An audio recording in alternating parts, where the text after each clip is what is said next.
Hello, everybody. Welcome once again. This is Syracuse Basketball Postgame presented by Krause Health. We're live on the Syracuse Orange Basketball Facebook page. We're live on YouTube. And welcome to our friends watching on Twitter as well. It's still here. Elon Musk, I underestimated you. The Twitter is still alive. Syracuse, unfortunately, not alive in the win category after tonight. They go to Brooklyn and split. An overtime win last night over Richmond. An overtime loss to St. John's on Tuesday night in a game that Syracuse just gave away. There were some encouraging things from this team. I like what I see from certain players on this team. But, man, did they just kind of hand St. John's a win on a silver platter in a game that they didn't really turn the ball over until it mattered. Plays out of timeouts going awry, throwing the ball away. Joe Gerard, after a career night, has one of his worst games in a Syracuse uniform, and that just scratches the surface of what we'll start to cover. We'll highlight your comments as we go here, so hop in the comment section and play along here, friends, and we'll go through them. Hello, Michelle. Thanks for joining. Hello, Jim. Certainly a disappointing end of that game for the Orange. And, you know, they were playing, as Lori notes, the cardiac use was back. That boy, if you bought that T-shirt, you've gotten miles out of that thing at this point, right? Jay says Syracuse is the spaceman in Elon Musk's car. Dead on arrival. Gerard is terrible at this point. I just realized I didn't plug in my other microphone here, but you guys are hearing me okay, right? We'll just use the microphone we're on right now. I don't have my usual microphone plugged in over here. I just realized, but seems like you guys are hearing me okay, so we'll go with it, right? Jeff says, Brent, they battled. I will give them that. Boeheim needs to talk about those last 11 seconds of regulation. Shouldn't have gone to overtime. Julie notes here, should have taken Hema out sooner, put Jesse back in. Too many goaltends. Yeah, that was tricky, Julie, because Jesse obviously was in foul trouble. He actually didn't end up following out of the game, which was incredible. Hema had 7 block shots. What a performance for him coming in there, right? As Christian notes, hard to win a tough physical game when they're exhausted. 3rd game in 4 days for Syracuse, so you do have to factor in that, I guess. Iris says, don't underestimate some of the bench players at all. Brown didn't get any minutes. Taylor didn't get any minutes. I don't necessarily agree with that, Iris. I don't think those guys are the difference at that point. Where you can make a case is this was the 3rd game in 4 days, but I just think, you know, it was decision-making. It was mental decision-making, not physical decision-making for this. You know, Jim, a couple of those fouls were bad on Jesse. His 4th foul was the bad call of the refs. That was, he had his hands up, didn't move. It was just refs anticipating calls. So the 4th foul on Jesse, I think, was bogus, but some of those other ones certainly were on him. Dale says it's a learning curve kind of game. So you guys keep it up in the comments here. Let's just go over a couple of stats from this one. The shooting stats were very close in this game. St. John shot 40%, 27 of 67. Syracuse ends up at 39%, 26 of 67. Both teams taking 67 shots in this game. Syracuse just 3 of 16 from 3-point range. Joe Gerard, Syracuse's main 3-point shooter, 0 for 4. He was 1 for 10 overall. Missed a critical free throw down the stretch for a 90% free throw shooter. Misses a one-on-one that Syracuse really needed. Love the game that Benny Williams played tonight. That's a bonus from tonight. 11 and 10, a double-double for Benny, his first of the season. Jesse Edwards with 18 points and 8 rebounds, despite being in foul trouble, comes in and scores 16 points in the second half and overtime. Judah Mintz just continues to impress. 20 points on the night for him, 6 of 9 at the free throw line. He was 7 of 17 overall. Judah Mintz, to me, and look, he's his own player. It's unfair to compare him to past Syracuse players, but he's kind of got the confidence of Johnny Flynn, but the snarl of Dion Waiters. He's got the smoothness of like a Jason Hart. Like he's a combo of so many former Syracuse point guards, but man, is that kid confident. He can score. He will take it to the hoop. He plays hero ball a little bit here and there, but I can see why Jim Boeheim has given this kid the green light. Big positive on this team right now, and I really enjoy watching him. Chris Bell had 12 points, but Chris Bell in 2 games in New York combined for 1 rebound. I mean, that's not good. You need your forward to grab more than one rebound in 2 games. And Jim Boeheim noted that last night. I'm sure he'll bring it up again in his press conference. Rebounding wise, St. John's did pull away. It was pretty even throughout the game, but they did win that battle 47-38 overall. Points in the paint were even at 34-32. Syracuse assisted on 13 buckets, St. John's 18. These are all stats from a close game. What gave it away was literally they gave it away. And Doug brings up a good point here. What offense does this team run? It seems like they just stand around for 30 seconds and take bad shots. That's what I don't get. Time after time after time, they come out of timeouts, and it's just disorganization. I don't know what Jim Boeheim's drawing up in these timeouts. It's surely not that. Some of that has to be on the players, of course, and they trapped Judah on one of the plays out of the timeout. So I'll give you that. I think St. John's anticipated he was going to get the ball. But I don't know what these plays are. I don't know what they're drawing up in these timeouts. Syracuse, over the past few years, consistently out of timeouts has been bad. I mean, go back to the Wake Forest game last year and other examples I'm sure you guys can think of and that come off the top of my head. Why is this team so bad out of timeouts? It befuddles me that they will come out of timeout and throw the ball away. They'll come out of timeout and not get a playoff. Symir Torrance, there's 11 seconds left. You brought it up earlier there in the comments, and that's what you end up with. Symir Torrance taking the last shot. Now, maybe they anticipated Joe getting the ball. Maybe they anticipated Judah getting the ball. You're kind of playing the chess game there, but it wasn't even a good shot. I mean, this team fought, scratched, and clawed and went to overtime for the second straight night. And I like the energy and the attitude of this team. I think there's a different energy and attitude of this team than there was last year. But, man, you got to close these things. And for a young team to be in a spot like that, there is something to take away from that. As Michelle notes here, gassed at the end of the game, even before overtime, no subs and no plays. And as we said, third game in 4 nights, so I guess you have to factor that in. As our friend Steve notes, Jim used to have a great reputation for drawing up plays and timeouts. I think keyword there is used to. I don't know what happened there, but that is just faded. I don't know if it's just because he's had young players. He doesn't have a true point guard in the past few years until getting Judah, who was just a phenomenon at this point, and a player that Syracuse fans are really taking to quickly as they should. But that has really faded at this point. Street ball doesn't work, Jay says. My dude, time to realize Syracuse is the lesser team. 2-3 zone doesn't work. It worked tonight, Jay. I got to say, that 2-3 zone locked down St. John's for a while. I don't think this team is ready to play man-to-man full-time. This is probably a better team to play man-to-man against than Richmond last night, who's deliberate, holds the ball a long time. And you don't want to be playing a team like Richmond, who runs like a Princeton-style offense, if you can't play man-to-man. I think you could have maybe done it tonight, but for a while, St. John's was befuddled by it. They were not moving the ball. They didn't shoot well, but at the same time, St. John's just hanging in there. And look, Crispin, who called the game tonight on ESPN with Dave O'Brien, if he never calls the Syracuse game again, let me just put it to you this way, I will be thankful for that. Now, one of the solid points he did make, honestly, is that St. John's just was playing the style of ball where they were just hanging in there. You're looking at the stats, and Syracuse should be up more because Syracuse just kept giving away plays. I forgot to mention the turnovers. Let's go look at that, because Syracuse ended up with 14 turnovers on the night. St. John's with 14.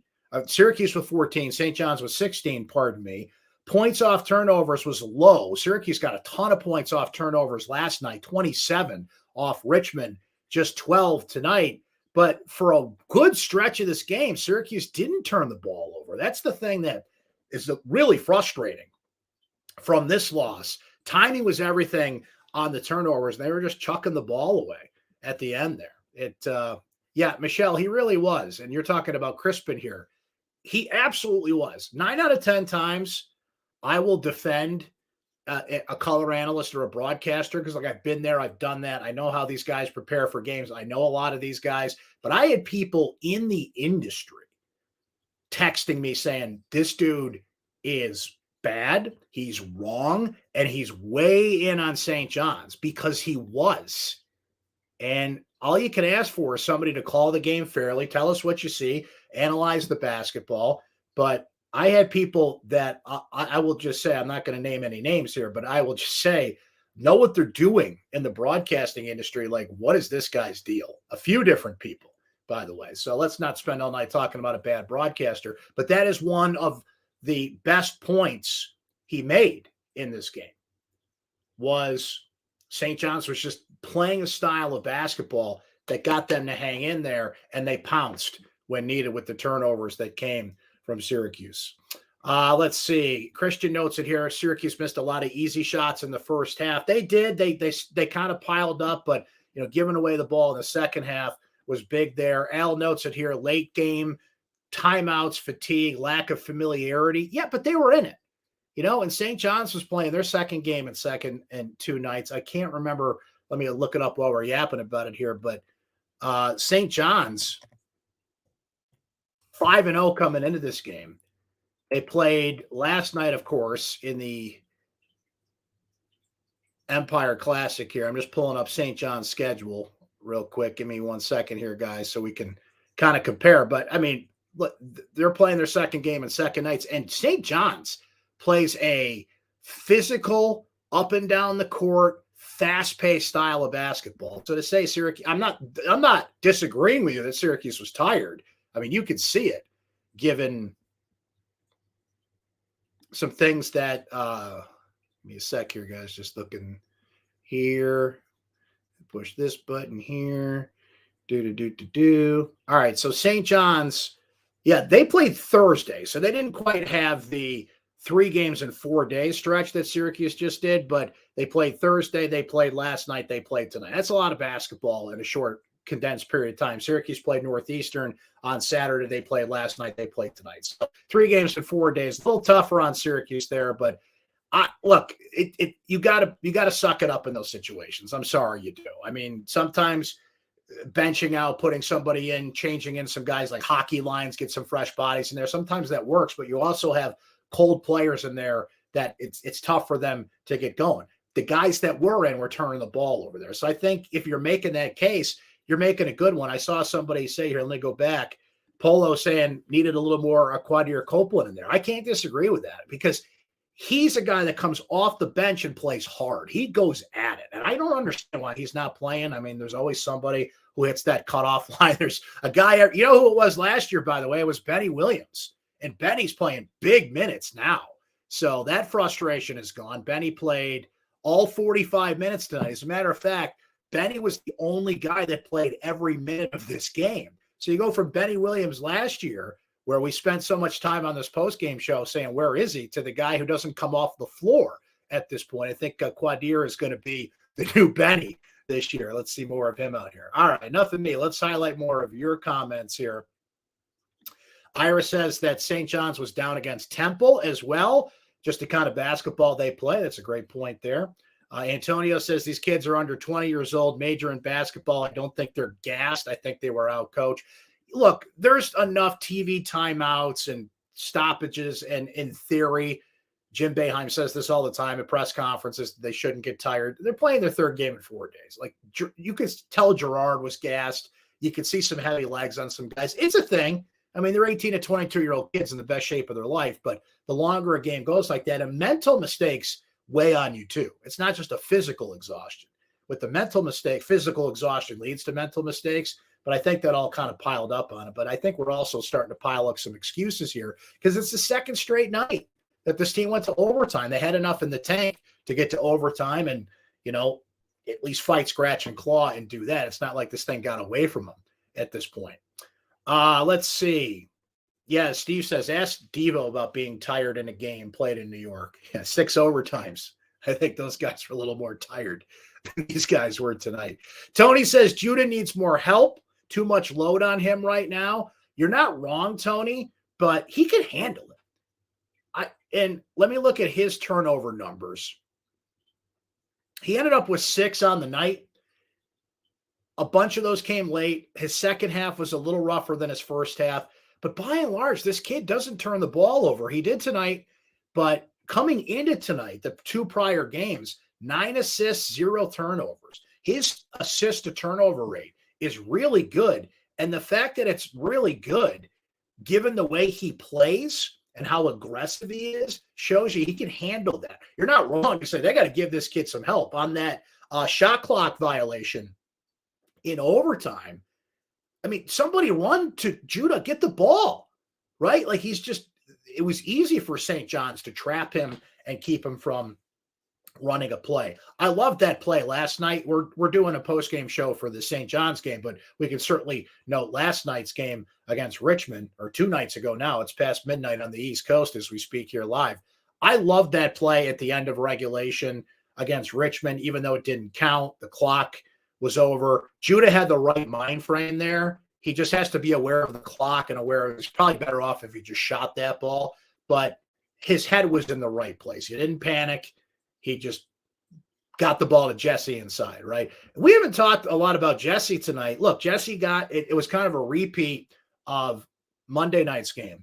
He got into foul trouble. He goes to the bench. He comes back and just makes clutch plays right down the stretch, getting after the basket, kissing the glass, making some defensive plays in there. He did not end up fouling out of the game, which is incredible because he had his 4th foul with 7 minutes to go. And we briefly mentioned him, but guys, how about Monir Hema, who's coming in for Jesse the last 2 games? There's a presence about him. He's a great shot blocker. He had 7 blocks in this game. He had 8 rebounds in this game. Benny led the way with 10. Jesse had 8, but Hema with 8 rebounds. Offensively, don't let him shoot anywhere like beyond 2 feet from the basket. He should be dunking the ball every time. But I liked how he's blocking shots because he's not just, I mean, he's got a 7'8" wingspan, so he should put his arms up and take up space. But he's anticipating some of these blocks, right? It's one thing to just put your arms up and hope you touch the ball. He's anticipating some of these plays. He's still a work in progress, right? But he has provided a real surprise. And this is a transfer. You know, he played at Duquesne, Mighty Duquesne, who knocked off Colgate after Colgate beat Syracuse, by the way. But he's been a pleasant surprise, and he can hold his own.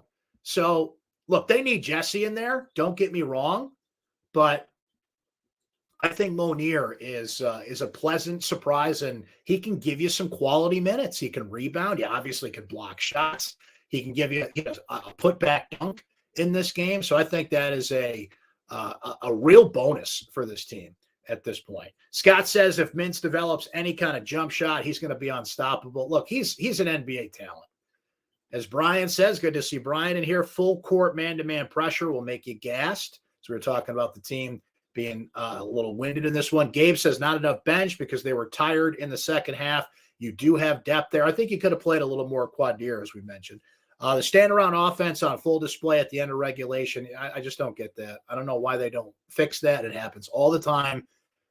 You can't tell me that that's not something on this coaching staff. If they preach that, the players aren't listening. They're not absorbing that. The message isn't getting through. And as I brought up, these plays out of timeouts, they're just not working. They're consistently not working. So I think you got to look at what you're doing there as well.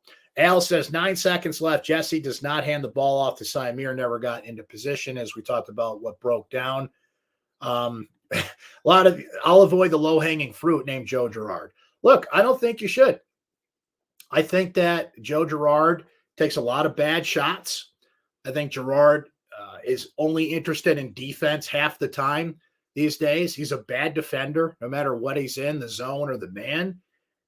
When he goes on a heater like he did last night, it's a bonus. But are the positives worth the negatives at this point? I mean, Joe Gerard has not learned anything in 4 years here. He makes the same mistakes. He takes bad shots. Even last night, okay, scored 31 points. And if you don't believe me, Boeheim said the same thing after the game, right? Noting all the bad shots he took in the second half of that game. I mean, he's a talent. He's got a great shooting stroke. He's supposedly a great free throw shooter. I mean, statistically he is, but he missed a big free throw. This is supposed to be one of your team leaders. This is supposed to essentially be his team.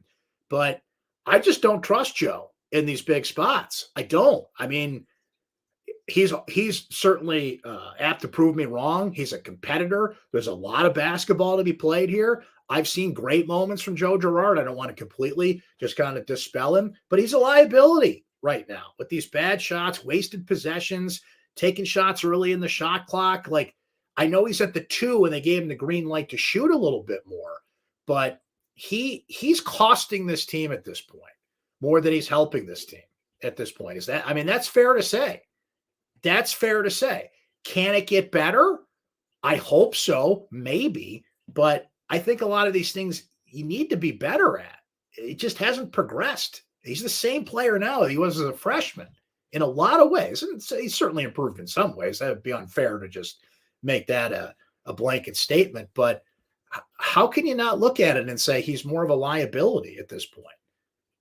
You know, unless he's on a heater like he was last night. That's like every 4 or 5 games. Other than that, there's a lot that cost this team. So, look, I'm glad that Judah's out there running the point the way that he is, has the ball in his hands, has the confidence to run the offense, because Joe's not a good point guard to start with. He's better at the 2. I'll give Joe that. Like, he's where he belongs, but his decision making has just got to get better. He just doesn't learn. He just thinks he can shoot his way out of everything, and you can't do that. Now, he did. I mean, the shot from the logo, that's the one I have in mind, Doug. That one was just, I can't even process shots like that. I mean, it's nice you can hit shots from the logo in practice. Can you not do it in a close game that's on the way to overtime at this point? So, look, I don't want to pick on Joe. I'm analyzing how he's playing right now. And the way he's playing right now is, as Lori says here, it's just too inconsistent for the game, and he doesn't instill trust for the freshman. I think you're right on that. So hopefully that gets better. Hopefully there's a playoff there from Mintz and Joe as the season goes, but there's too many wasted possessions where Joe Gerard's just playing hero ball and shooting from the logo and things of that nature, right? Which somebody brought up and made a good point, puts too much pressure on Judah Mintz as a freshman point guard. He's a talent. He's a real talent, right? But you can't put that much pressure on that kid. So, look, I think this team learned a lot in New York. I'm just going to start highlighting a bunch of your comments here as we go. I just got to notice, by the way, I have a low battery. I'm forgetting to plug in everything tonight. Forgot to plug in the microphone over here. Got this microphone here that I didn't plug in. We're using the microphone on the laptop. Forgot to plug in my laptop. I got a low battery, so we're going to have to wrap this up shortly. Anyway, look, I think this team learned some stuff in New York. I think you can't coach this. You can't practice this. You have to experience close games. They learned a lot from the Richmond game. I think they'll learn a lot from this game, too. I think this will help them. I just think they wasted a win tonight. I think they wasted 2 great wins on the resume. St. John's, I think, could be a good team in the Big East. And you get down the road, and you're like, man, it's a good thing they grabbed that win in November, right? Richmond could end up being the same thing, by the way. But they gave away a game like this. And you just can't give away non-conference games like this. And there's no rest for the weary. You got Bryant coming in Saturday. You've got Illinois in the ACC Big Ten Challenge after that. You turn around and play your first ACC game against Notre Dame on December 3rd. Ready or not, here we go, right? So last year, the feeling when Syracuse went to the battle for Atlantis was kind of an uh-oh. I'm more intrigued by this team. I think this team can overcome some of these flaws, but again, if you come back to the problems with Joe and just giving away possessions and not playing smart basketball, not just him, I'm talking about the whole team now, then you're just gonna waste games like this. So how they learn, how they take a step forward from this is big, and they can only do it by, back-to-back overtime games. You know how valuable that is this time of the year to learn from that, know what to do in that spot. I think Jesse's been great. I think Monier's been great. Benny Williams just looks like a much better player, a more confident player. We mentioned the minutes that he's getting. We've obviously talked a lot about Judah, right? I don't want to leave anybody off the list here. I'd like to see more Quadir. I mean, he seems to be the cutoff man at this point. He played 8 minutes. He could probably play a little bit more than that. Symir's been quiet the past few games, but I think we know he can come off the bench and do his thing. Justin Taylor seems to be an odd man out right now. Chris Bell can score, but Chris Bell 1 rebound in 2 games. What are we doing here? Yeah, Jim Boeheim brought it up at the press conference last night that I think he said Chris Bell told him, Chris Bell told him he couldn't rebound in high school. And now Jim's like, I believe it. Not couldn't, that he didn't rebound in high school. And Jim's like, now I believe it. Man, if you don't rebound in high school, how are you going to rebound at this level? Rebounding is a mentality. 80, I don't want to put a percentage on it, but I will. 80% of rebounding is just will, getting after it, right? And Chris Bell has none of that. He lurks on the perimeter waiting for a shot. He's got a shot. He had 11 points last night, right around there, 12 points tonight. So at least he's contributing something. But I don't want Chris Bell to be the Joe Gerard of the forwards on this team, that all he can do is shoot. He's got to do some other things. And he's a young guy. I'll give him a break on defense because all these young guys are learning the zone and they're not up to it defensively. But Chris Bell, you got to rebound, man. But I like some of the aspects of Chris Bell's game too. So look, I think that Jim with a great point here, by the way. I want to highlight this comment. SU better bring the intensity against Bryant. The Bryant coach had some spicy words for Syracuse and Boeheim after the 1-point loss in the Dome. Jim, great point, great reminder on that. And I'm just looking at a couple of your back comments here that I skipped over here. Richard says it here. Chris is a baller. Ryan says they can't D at this point. No offensive play calling. Lori says freshmen seem to learn and move forward. Try what works and doesn't help muscle memory for tough games to come. That's what I'm talking about. You just got to bank this stuff and bank this experience and work off it as best as we can. All right, we're going to have to end there because my laptop's going to die. I forgot to plug in, and my battery is just going to shut off at some point here. We're about a half hour in anyway, and it's late at night, and I got a column to write. So what do we say we end for there? But before we do that, let me say thanks to you for watching tonight and watching all along and watching all the football. It's Thanksgiving coming up, so I want to wish everybody here a happy Thanksgiving. I hope you all have a terrific holiday. I hope it's fantastic and you get to eat as much as you want and spend time with family and friends and those you care about. Watch the Bills beat the Lions and have a great day and a great week. All right, so happy Thanksgiving, everybody. We'll be back Saturday night, final football game of the regular season. We'll see if Syracuse can avoid a 6-game losing streak to end the year. No matter what, they're going to a bowl game, but for the love of God, we can't have 6 games on the losing end to end the season. But that's when we'll meet again on the football pages. Okay, so make sure you guys have that liked and watch on YouTube and watch on Syracuse Orange Football Facebook. If you miss it, like you missed this show, if you happen to, it's all archived on those Facebook pages. We put the video from YouTube in my recap on syracuse.com. We send it out on our social media channels. So certainly opportunities to catch up and subscribe in YouTube, Syracuse Orange Sports, and you won't miss a show in case you do miss it live. Okay, so make sure you do that. We'll be back Saturday night after Syracuse and Boston College. Thanks for watching tonight. Thanks for coming here and your great comments and your insight. Always love chatting with you guys, and we'll keep doing it throughout the season here. Okay, happy Thanksgiving, everybody. We'll talk to you again Saturday night.